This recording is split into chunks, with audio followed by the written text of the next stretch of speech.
Hey there, and welcome back to the PA the FI Way podcast. I'm your host, Kat, and I am a PA on the way to financial independence. And it is my goal with this podcast and show to teach other PAs as well as other healthcare professionals about how to reach financial independence to help treat and prevent burnout along the way, too. So, in this episode, we are going to talk about decluttering. And on the surface, you might think, how in the world does decluttering tie in with finances or with money? And there are definitely several ties. And many in the financial independence community do tend to start leaning towards minimalism as a concept that they start embracing in their life. So I am by no means a full-on minimalist. At the same time, my husband and I have recently been looking at each other and trying to not only hold ourselves as individuals accountable, but ourselves accountable as a couple about how to not continue to get more and more and more and more stuff. And I'll share a little bit more about why that ties in with our life too. And throughout this episode, I will share some different tips about decluttering that I hope you take to heart and you start implementing in your life and not just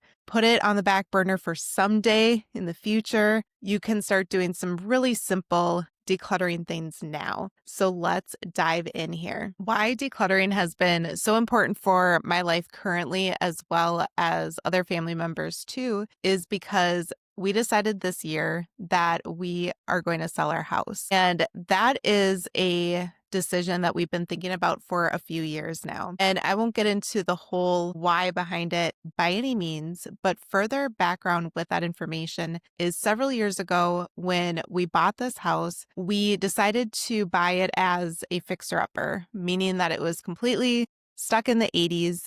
And we decided that we were going to remodel it over time. And with that, my husband has done the majority of the work. We have absolutely used professionals with electrical work. We have used a professional cabinet maker for different things too. So we have absolutely involved professionals, but we have done a lot of the work ourselves. And by we, absolutely mean my husband. I have not done much of the hands-on type of work, so to speak. And with that move too, our intent and our plan was that we were going to have my mom live in part of the area of our house. And the lower level of our house was the first area that my husband worked on updating and remodeling and essentially made a apartment setup for her down there. And part of that too was because she had breast cancer at the time. And she decided that she wanted to downsize her house initially because she lived in a house by herself at the time too. So at that time, she went through her house, decluttered lots of things, got rid of a lot of things, donated a lot of things, and then moved in with us when she was going through treatment for breast cancer. And again, at the time, there were so many unknowns. We were unknown how she would do, how she would respond to treatment, if she would go into remission or not. She did respond well, and then eventually the cancer came back a little while after that. And thankfully, gratefully to God that over the past several years, she has actually been in remission. So we are so grateful for that and that she was taken care of and is doing well. And she lived with us over the past several years. Once my husband and I made the decision to sell our house, my mom decided that she would move in with my sister's family and see how things would go there too. And her health, again, is doing okay right now. We're, again, very grateful for that.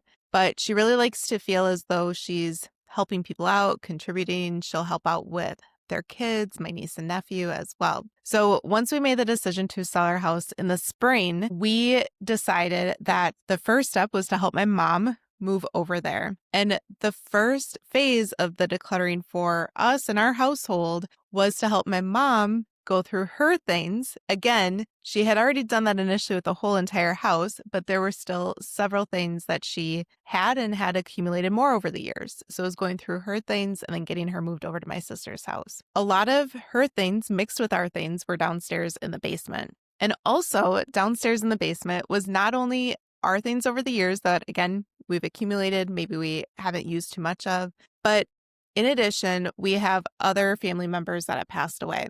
So for example, my grandma, my aunt, my dad has passed away. So there were several people that have passed away from various things over the years. And then we accumulated a lot of their things too. So with that, we did not necessarily take a lot of time to go through the things as we got them, because part of it was we were going through grief, to be honest, right?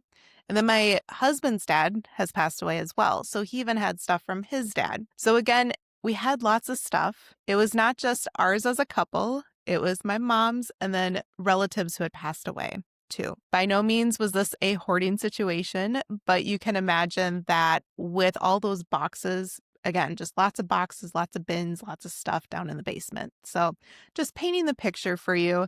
I don't believe that I actually took any pictures of the basement before we started working on it to show you, but I can share some of the decluttering pictures of donation piles and things like that as well. So throughout this whole process, we have absolutely identified that stuff accumulates over time unless you are intentional and proactive about preventing that from happening. And as a reminder, my husband and I, we don't have any kids right now. So you can only think about how other families that have kiddos too, I can only imagine how much harder it is to declutter over time and contain the toys, right? I see that kids nowadays have so many toys, I feel like. So it's just the reminder to be intentional about it and to not think of it as, oh, yeah, I need to declutter my whole entire house, but instead learn some of these tips and tricks that I'll share further on in this episode about what you can do both now as well as periodically. Maybe it's once a week, once a month, quarterly, something like that, and be more mindful and intentional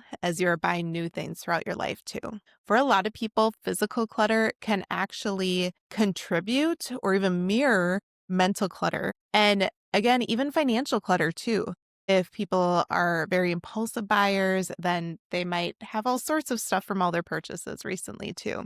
And remember that simplifying is not about deprivation. It really is about freedom and intention. So let's talk about the connection between decluttering and financial independence a little bit further here. So you can think of clutter as trapped capital, meaning that every item that you don't use, it actually represents time and money that could have gone towards your financial goals. And the purpose of that statement is to not make you feel this sense of guilt or shame. It's to make you have this eye-opening moment and this self-reflection going forward. So again, we all have mistakes and regrets over the years, especially when it comes to financial choices. So you can't go back and change anything, but you can be intentional going forward. So that is what the reminder of that is about. And minimalism is really the tool for intentional living because it helps you spend, save, and invest in alignment with your values. When you own less, you need less,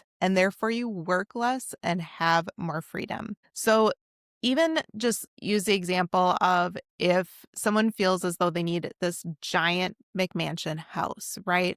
The bigger the house, the more stuff will accumulate just because you have more places to put stuff and you don't necessarily notice when there is more stuff there. But then you're also accumulating things to fill the house. So for example, tools, gadgets, furniture, all sorts of things, decor, right? You are having more and more stuff the bigger the house that you live in. So that's one thing to be mindful of too. And there is a hidden cost of stuff. So for example, there's maintenance, there's storage, there's moving costs if you do pay a moving company, there's emotional energy as well. And decluttering can actually help accelerate financial goals if you choose to sell some of your unused items. You certainly can sell, you can donate. There's lots of different things you can do. And then also it helps with lowering lifestyle inflation. And you can, again, consider downsizing your home or have other goals with that too. Next, let's shift to the mindset and motivation behind decluttering. I really want you to view decluttering as a tool for becoming the best version of yourself. There are lots of ways to work on becoming the best version of yourself. Absolutely. Decluttering is one of those pieces. So when you are thinking about decluttering, don't just think about, oh my goodness, I have so much stuff to go through. This is so overwhelming. How in the world am I going to do this, right? Let's start pausing and doing some self-reflection questions first. Let's set your vision first. What kind of life are you creating space for? How do you want your home to feel? And remember that it's always about progress over perfection. You don't need to transition into having a minimalistic household overnight. That's absolutely unreasonable, right? So focus on the freedom and the why behind it, not on the deprivation, not on, oh, I have to get rid of this stuff, or I feel like I'm going to miss everything. And maybe you're sentimental and that can be challenging as well. But you're gaining things like peace, clarity, and you are not necessarily losing out on things. You're also gaining things too. And avoid the sunk cost fallacy. This one is hard. For a lot of people, they say, oh, well, I've already spent my money on this thing, so I don't want to get rid of it. But if you never use it, the money is already gone, right? So you could potentially regain some of that money by selling it. Absolutely. Or again, if you donate it, you're freeing up space, you're freeing up peace, you're freeing up clean surfaces in your house. I absolutely love this question when it comes to asking if you should get rid of something. Ask yourself, would I be excited to buy this thing again today if I saw it in the store? And how many items or how many things would you say yes to that question? Many of your things around you, you might say, no, if I saw that in the store, I wouldn't want it at all, right? So then why are you keeping it? Is it really practical, serving use? Is it a tool? Do you use it periodically throughout the year and it does have value and purpose? Or do you feel like you just can't get rid of it because you spent money on it? That's the part that you really want to try to let go of. And then ask yourself, is this reflecting who you are becoming?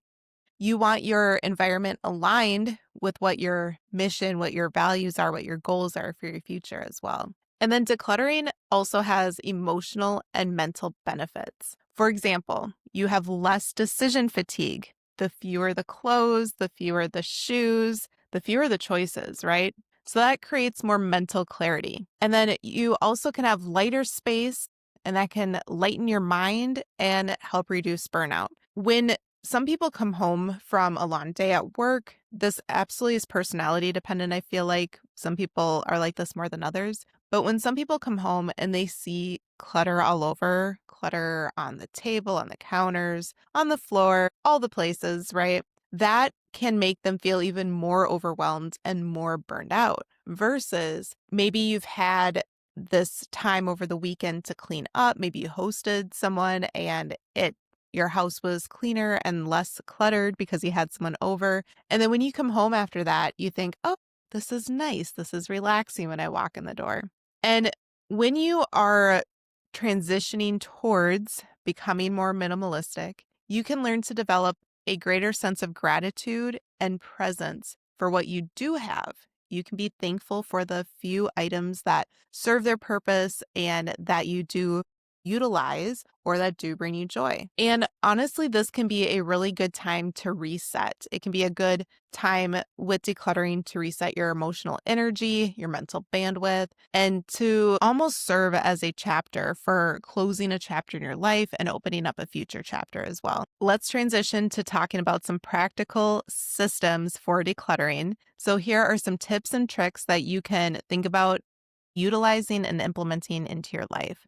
The first one is the 20/20 rule. If an item costs less than $20 and takes less than 20 minutes of time to replace the item, get rid of it if you do not use it. If you are on the fence about this item, should I keep it? Should I not keep it? Well, I might use this maybe once every few years. If it costs less than $20 and you aren't sure if you're going to use it again, then go ahead and donate it. Again, maybe sell it, but likely donate at that price point. And then remind yourself you can easily replace this in the future if needed. There is the 90/90 rule. If you have not used an item for 90 days and you don't anticipate using it in the next 90 days, so again, that's a 6-month space, then donate it.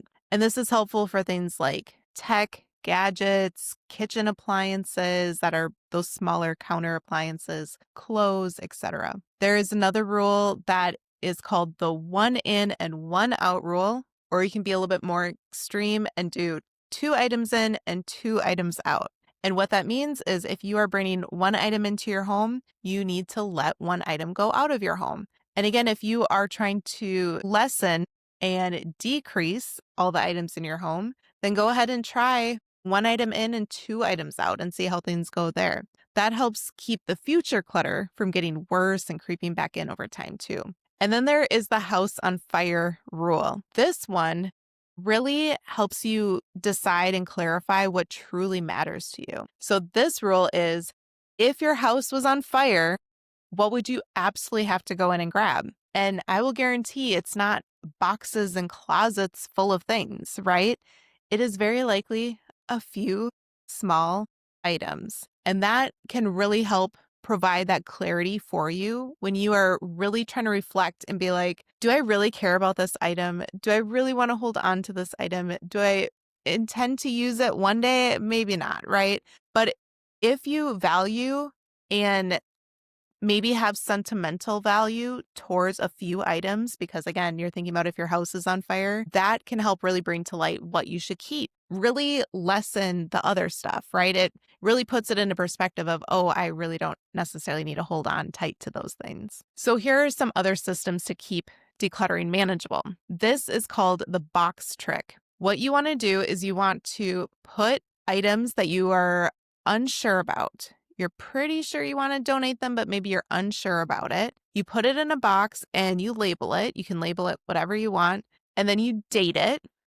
And then if 6 months go by and you never opened that box to go get the item and use it or wear it or whatever the case is, then what you do is you seal up the box and you don't look at it. That is the main trick to this rule. You can't go back in after 6 months and start scrummaging through that box, because what is it going to do? It's going to remind yourself, oh, maybe I will use this in the next 6 months. But really, the answer is probably not. That's why it's in the box in the first place. So again, if you are unsure of something, that can be a really great strategy and really helps you think about, hey, would I ever use this again? Now, maybe in 3 months, a event comes up or a situation comes up and you need that item in the box, then go ahead and take it out and then use it. And then decide maybe you do want to keep it at that point. Many decluttering specialists encourage that you actually declutter by category instead of decluttering by room. So what does that mean? If you have a guest bedroom, for example, and your guest bedroom's closet is full of all sorts of things, don't go in there and declutter that whole bedroom, that whole storage area, the whole closet. Instead, think about a category that you want to focus on. If you want to tackle all of your clothes, declutter them all at once, all at the same time, because then you are really taking inventory and it allows you to see how much you truly have, especially in regard to different types of clothes, right? It can allow you to see how many types of jeans you have, how many skirts you have, how many shirts, etc. You can do this with books. Gather all of your books and then declutter versus, oh, I have some books in this room, some books in this room, some clothes here, some clothes there, some towels here, some towels there. Whatever the category is, declutter by the whole category instead of just a room. That can help you and be more productive overall. Sometimes people will do this idea where they have 15 minutes and it is this rushed time, but it's an intentional time where you have 15 minutes to reset everything and return items in your home. You set a timer and you look around and think about what is out of its place in your home and take the time to put it back there. And if something doesn't have a home, then it probably is clutter. That can also be a really great thing to think about.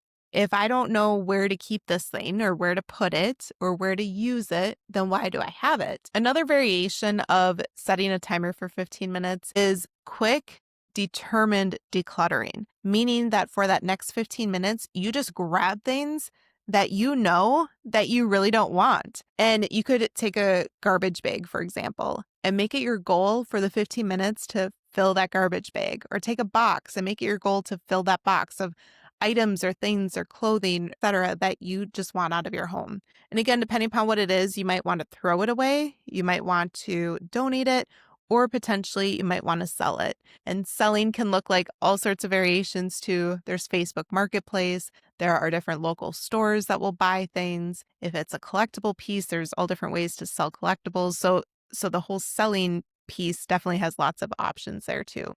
Now let's transition to some tools that you can use to simplify your closets, your storage areas, as well as your consumption too. But the next one is think about quality over quantity.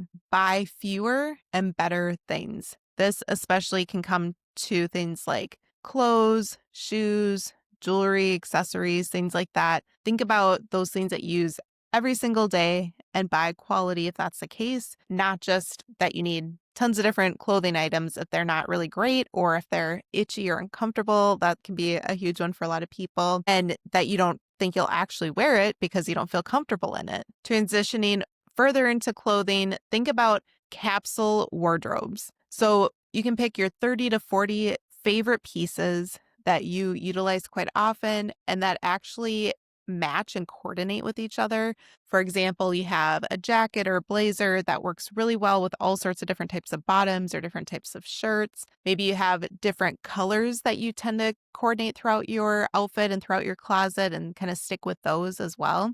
And then you can either donate the rest or put some of those other items on the side to help you think about it over time too, but you probably won't miss them. If you're not wearing them regularly, you probably will forget about that item of clothing in a day, right? And never remember it again. Another way to simplify your consumption is to stop upgrading automatically, especially when it comes to things like your phone or other tech devices. So many Americans are in the habit of getting a new phone every single year. And again, that's absolutely not necessary. Same with computers, same with smart tech devices as well. Really be intentional. And when you are getting something, try to use it for several years and get the value out of it before switching and getting another one. And before you buy anything new, think about which old item this is replacing. Is this necessary that you have this old item that doesn't work anymore, doesn't function, is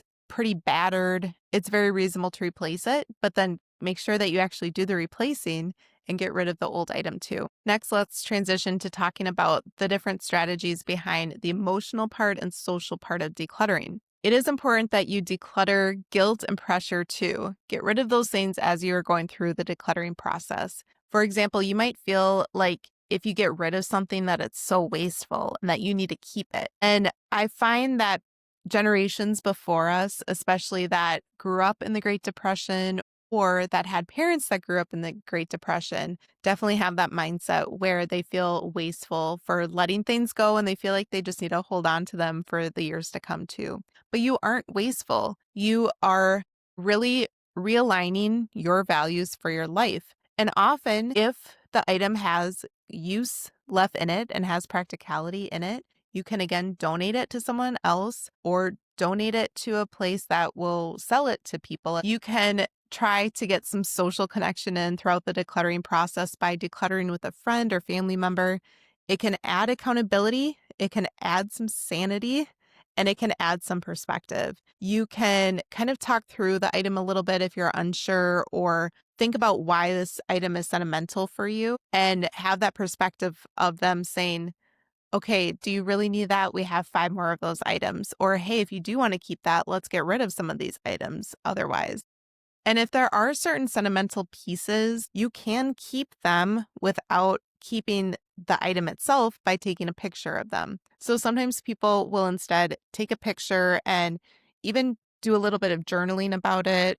I think few people keep physical scrapbooks nowadays, but maybe they do a digital type of scrapbook and write about why that item was sentimental. And again, don't feel guilty for saying, oh, I don't really need or want that item too. Maybe you have parents that try to give you lots of things, maybe from your childhood that were sentimental for them, but you look back at it and you say, well, yeah, this isn't sentimental for me, even though it's from my elementary school days or something like that. Don't feel guilty to hold on to everything or feel like you need to hold on to everything. You can prioritize. You can think about which of those things actually matter to you as an individual and not feel pressure and guilt otherwise. And then the pieces that you do keep, you should try to celebrate because minimalism is about curation, not emptiness in your life. You are curating those things, those pieces, those items around you that you really care about or that you feel as though you'll use and are intentional about. So don't, again, feel like you need to keep everything just because other people want you to keep something too. Now let's talk about digital decluttering and financial decluttering. With the digital tech items nowadays, If you're like me, you have so many pictures and videos and so many things. You probably have lots of files or downloads on your computer. This is also a really good reminder to clean all those up. Try to declutter them as well, because again, they can add that mental load where you are trying to find a picture, but you have to scroll through thousands of pictures, and it can be really challenging for a lot of people too. And then go ahead and unsubscribe from marketing emails that you don't ever read, but take up lots of space in your inbox or that trigger overspending. And that can help you stay focused and intentional on your goals too. And I know I've touched on this in other episodes too, but it's a gentle reminder to also declutter from subscriptions that you never use that aren't serving you. And go ahead and think about decluttering different social media accounts or people on social media that also aren't serving you. If following them makes you feel as though you're getting stuck into this comparison trap, or you feel worse about yourself with watching their videos, it may be a good time to unfollow, block them, whatever you need to do for that. And you can declutter your finances further by simplifying your accounts. You can consolidate, roll over accounts. You can automate transfers. You can automate a lot of your finances too. And that can help with overall decluttering too. Next, let's talk about how decluttering reminds you to focus on experiences and not stuff. Back on episode 145, we talked about experiences over stuff, the key to more happiness. And it really is a great reminder that we all need periodically throughout our lives, throughout the year, that buying more and more stuff gives you that short burst of dopamine for maybe a few minutes, maybe a few days, maybe a few weeks, but it really is not long lasting. What is long lasting are those experiences that are meaningful, that you enjoy, that are memorable, that bring you closer to family members or friends, helps you spend time in nature. Those experiences are really what gives you that dopamine that's longer lasting than just buying something quick on Amazon. And that's a great reminder to spend based on your values. Spend on what truly enriches your life as an individual. And that could be things like travel, community, learning, different types of education, exploring, hobbies, all sorts of things too. And really, those experiences bring you the longer lasting happiness than having all the possessions and all of the things. You might be asking yourself, how does decluttering get you to financial independence better, or maybe in a better way? And that is because there is a path to freedom. Owning less helps you have the lower expenses. And again, that can help you fuel your path to financial independence a whole lot sooner than if you own lots and lots and lots of things. A decluttered home can make it easier for you to downsize if you decide to downsize throughout your life. Or maybe you even decide that you want to be more of a mobile type of person, meaning that you live in different places. Maybe you don't own a home and you decide to rent Airbnbs or VRBOs or even apartments for shorter contracts as well. You don't have to feel like you're tied down if you don't want to. Some people really like the stability of a house. That's totally understandable if that's your preference, but also where you are at for your phase in life. And that is also another really great reminder too, that you can have different phases and different chapters of your life, right? Maybe with the area of life that you're in right now, you want to stay where you're at. Or maybe as kids get older or move out of your home, you decide to change things up or maybe even move or things like that too. And with wrapping up this episode, I invite you to choose one category to start decluttering this week. Does that look like your closet? Does that look like your digital items? Does that look like your kitchen? What is that one category you can focus on? Think about those tools and strategies that I touched on that would be helpful for you, that you would find meaningful to implement throughout your life, both decluttering now as well as in the years to come too. Ask yourself, what would help me to feel lighter if I were to let it go? What are some of those burdensome, cluttery items that you're holding on to or that are, again, taking up physical space as well as mental space in your life? And I also invite you to share any decluttering wins that you have this week on Instagram or Facebook, LinkedIn, or here on YouTube as well. I'd love to hear what worked well for you and which items you're able to let go of. If you have any friends or family members or colleagues in your life that are also planning on an upcoming move or decluttering for another reason in their life, go ahead and share this episode with them so that they can find the information to simplify the process for them because, again, it's a very overwhelming situation for a lot of people. Some people don't have any problem with decluttering throughout their life, and I highly respect those people. But if you're like me or a lot of people I know, it's something that a lot of people struggle with. Again, thank you so much for being here, for taking the time out of your day to take a listen, and I'll see you back here soon.